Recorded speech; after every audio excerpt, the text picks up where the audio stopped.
Israel ఓ పక్కన Gaza మొత్తాన్ని బూడిచ్చేస్తుంది. Already ముక్కలు ముక్కలైపోయినాయి బిల్డింగ్లు. మళ్ళీ అట్లాగ వదిలేసిన ఈ పాలస్తీనా వాళ్ళు అక్కడికి వచ్చి ఉంటారు కాబట్టి ముక్కలైన భవనాలను కూడా బూడిచ్చేసి వదిలిపెడుతుంది. అంటే ఇక జీవితంలో వాడు గాజాలో ఉండకూడదు. వాళ్ళ ప్రధాన లక్ష్యం ఏంటంటే గాజాని బఫర్ జోన్గా ఉంచడం.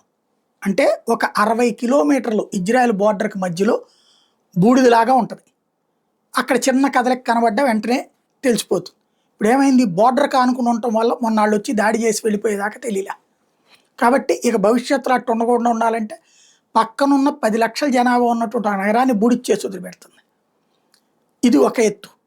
ఇదే సందర్భంలో అక్కడికి ఐక్యరాజ్య సమితి ఆహారాన్ని కూడా అనుమతించలేదు.